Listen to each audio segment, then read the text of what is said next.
Hey guys, and welcome back to the channel. So this is Devlog 5, and today we're diving into some 2D essentials in Unity. I took on the mission of recreating the interactive living room I built in 3D in Devlog 4, but this time top-down 2D version, and it turned out way more interesting than I expected. I started off by opening up a new scene in Unity, and this one came with just a simple floor and the main camera already in place. The camera was set to orthographic, giving it that classic 2D look. To work in 2D, I switched the editor into 2D mode, which always changes how the scene behaves. You can pan around, but not rotating like in 3D. And then I dropped in a player sprite and made sure it's properly placed in the X and Y plane, with Z set to 0. After renaming to player, I added a rigid body 2D, which is important detail. It has to be 2D and not 3D. And at first, my player just fell off the map. Turns out Unity had a gravity set to 1 by default. I fixed that by setting to 0. Now the player stays put. I also added a movement script which is already pre-built and provided by the tutorial, and boom, WASD controls are working perfectly in play mode.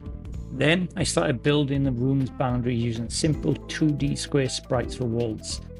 I renamed the first one wall bottom and then just simply duplicated it to create the top, left and right walls too. Just rotating on the Z axis to make sure it's quicker and easier to install. Initially, my player just walked straight through them because I misunderstood how colliders work in 2D.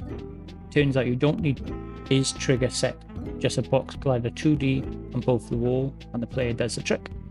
To keep things clean, I organized the wall sprites into an empty parent object because neat hierarchies matter, as we discussed before. And then I created a cozy living room using the sprites provided in the tutorial. It already looked like a proper space, but the layering was off. Rugs were shown on top of furniture. So I had to fix the order in layer values, so the furniture player went to layer 10, and the rugs to layer 5. I left the big gaps between the layered numbers, just so it gives me flexibility later if I want to add more depth into the scenes. I also gave all the furniture box colliders and rigid bodies. That way I could push them around like in a physics sandbox, but everything felt slippery, like they were on ice. So I increased the drag and angular drag to around 7. That made things feel a lot more grounded. Furniture now has that heavy, realistic pushback instead of just sliding around like air hockey. I also adjusted the mass of each object. Heavier stuff like the couch and dining table feel chunky and resist movement, while smaller items move easier. With the room in place, I added collectibles using the pre-made 2D sprite that came with a collider and a collectible script. This one uses on-trigger enter 2D code, which is key when you're working in 2D. So always make sure you're not mixing it up with the 3D equivalents. I spaced out the collectibles nicely using control and drag to duplicate them cleanly.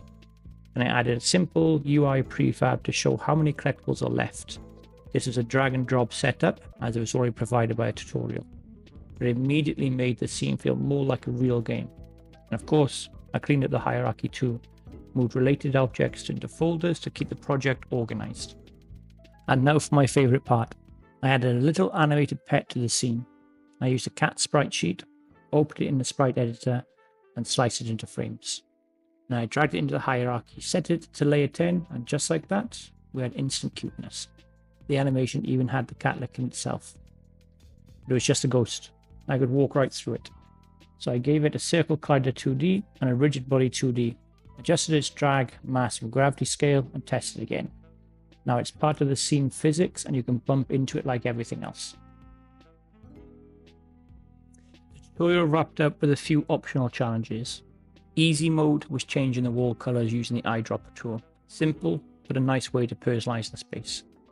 Expert mode was creating a Sokoban style level layout, but I'll save that for another devlog since it deserves its own spotlight. Finally, I took the end of lesson quiz and scored 4 out of 5. I missed a question about layer ordering, but I know better now. Next up, we'll be diving into publishing essentials, where I'll learn how to package and build a game for actual distribution. If you're enjoying these devlogs, hit that like button, subscribe if you haven't already, and let me know if you want to see a deep dive into the Sokoban challenge. Catch you in the next one.